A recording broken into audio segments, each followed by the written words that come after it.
রাজ্যে সরকার পরিবর্তন হয়েছে এবং এই সরকার পরিবর্তন হওয়ার পর সাধারণ মানুষ থেকে শুরু করে তৃণমূলের বেশ কিছু নেতা নেত্রী তারা কিন্তু অভিষেক বন্দ্যোপাধ্যায়ের উপর দায় চাপাচ্ছে, কি বলবেন? দেখুন, আমি অনেক আগে একটা নিউজেও আমি বলেছিলাম যে তৃণমূল কংগ্রেস দলটা যেদিন ভেঙে যাবে সেদিন তাসের ঘরের মতো ভেঙে যাবে এবং এই ঘরটাকে আর তৈরি করা যাবে না। তো সেটাই হয়েছে। এবং বাকি যে বিধায়কগুলো আছে, ৮০টা বিধায়ক, একটা দলের ৮০টা বিধায়ক থাকা মানে কি দল যথেষ্ট শক্তিশালী। সেখানে দাঁড়িয়ে মনে হচ্ছে যেন তৃণমূল কংগ্রেসের আজ কিছুই নেই, সব যেন মাটিতে মিশে গেছে। হ্যাঁ, সত্যিই তাই। তৃণমূল কংগ্রেস তার অস্তিত্ব হারিয়েছে এবং তার অস্তিত্ব হারানোর পিছনে মানুষ যে অভিষেক বন্দ্যোপাধ্যায়কে দায়ী করছে, এটা 100% না, এটা 200% রাইট। তার কারণ নেত্রী মমতা বন্দ্যোপাধ্যায়কে আমি আজীবন রেসপেক্ট করে এসেছি, সারা জীবন তাকে মানুষ রেসপেক্ট করবে। তার যেখান থেকে সংগ্রাম, আন্দোলন এবং যে জায়গা থেকে আন্দোলন করে তিনি উঠে এসেছেন, তিনি বাংলায় একটা আন্দোলনের মুখ, তিনি নারী জাতির অনুপ্রেরণা। এটাকে কোনো রকমভাবে অস্বীকার করার জায়গা নেই। কিন্তু এই অভিষেক বন্দ্যোপাধ্যায় এটা কে? এই অভিষেক বন্দ্যোপাধ্যায়ের দিদির, মমতা বন্দ্যোপাধ্যায়ের মানে তার পিসিমণির আঁচল ধরে থাকা ছাড়া আর কি কাজ করেছে দলের জন্যে? তার দলের প্রতি কি ভূমিকা আছে, কি আন্দোলনে সে প্রাধান্য রেখেছে?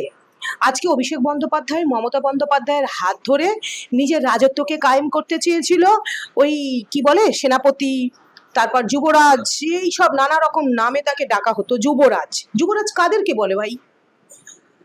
যাই হোক, তো আজকে যুবরাজের যে ধস, এই ধস যুবরাজের অহংকার, যুবরাজের দাম্ভিকতা, যুবরাজের প্রচুর পরিমাণে কি বলবো, মানুষের প্রতি মানুষের বদদোয়া যুবরাজের পিছনে আছে। বিশেষ করে তৃণমূল কংগ্রেসের সৎ কর্মী যারা যারা অ্যাকচুয়ালি প্রকৃত লড়াই করে তৃণমূল কংগ্রেসকে ধরে রাখার জন্য নিজের জীবন বাজি বিসর্জন দিয়েছে, তাদের প্রতি এই যুবরাজের দুর্ব্যবহার, অত্যন্ত কদাকার ব্যবহার। বড়দেরকে অশ্রদ্ধা করা, নিজেকে বিশাল দাদাগিরি মনে করা, নিজেদেরকে হুঙ্কার দেওয়া, তার বক্তব্যের যে ধরন, সেই ধরন, সে কি থ্রেট করছে নাকি সে একটা পার্টির বক্তব্য রাখছে, কখনো কখনো মানুষ কনফিউজড হয়েছে। তো আজকে তার এই অসহ্য সীমাহীন দুর্নীতিযুক্ত মানুষকে, দুর্নীতিযুক্ত নেতাদেরকে আবার জেল থেকে বের করে টিকিট দেওয়া, প্রত্যেকটা দুর্নীতির বিরুদ্ধে কখনো তারা বার্তা দেয়নি। এই শিক্ষা দুর্নীতি থেকে শুরু করে প্রত্যেকটা দুর্নীতির সঙ্গে যুক্ত মানুষকে তারা মাথায় তুলে রেখে দিয়েছিল, তাদেরকেই টিকিট দিয়েছে।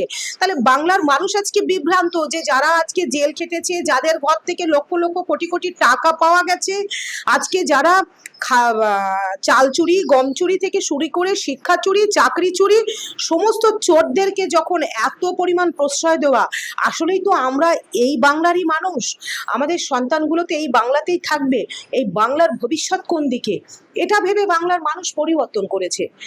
তবে দিদিকে আমি আজব এই চ্যানেলের মধ্য দিয়ে আমি একটা ক্ষুদ্র মানুষ হিসেবে বলবো, দিদির পরিশ্রমে হয়তো বা কখনো তৃণমূল কংগ্রেস দলটা আবার হলেও মাথা তুলে দাঁড়াতে পারে, কিন্তু এই অভিষেক নামক মুখটি দিদির সঙ্গে থাকলে মানুষ আর কখনো মেনে নেবে না দিদিকে। তার কারণ বাংলার মানুষ অভিষেককে সহ্য করতে পারে না। অভিষেকের কোনো অবদান নেই, অভিষেকের দাদাগিরি গুন্ডাগিরি ছাড়া আর কোনো অবদান নেই। এবং এমন পরিস্থিতি চলে এসেছে যে অভিষেক বন্দ্যোপাধ্যায়ের বাড়ি পর্যন্ত ভাঙা যেতে পারে, কারণ অবৈধভাবে নাকি নির্মাণ করা হয়েছে পৌরসভা দ্বারা। অভিষেক বন্দ্যোপাধ্যায়ের বাড়ির ইটে তো মানুষের রক্তের দাগ আছে, প্রত্যেকটা মানুষের অধিকার, প্রত্যেকটা মানুষের হক, প্রত্যেকটা মানুষের বঞ্চনার তৈরি ওই সাম্রাজ্য, সেই সাম্রাজ্য তো ভাঙা পড়ার কথাই ছিল। সময় কারোর সমান যায় না। তো তখন যাদের যখন সময় ছিল, সেই সময়কে তারা প্রচুর পরিমাণে অপব্যবহার করেছে, সেই সময় তাদেরকে রিটার্ন করে দিচ্ছে। তো সত্যি যদি তার বাড়ি বেআইনি হয়ে থাকে, অবশ্যই তার বাড়ি ভেঙে ফেলা উচিত। এর জন্য কোনো সহানুভূতির আমার মনে হয় মানুষের থাকা উচিত না, এবং মানুষের নেইও।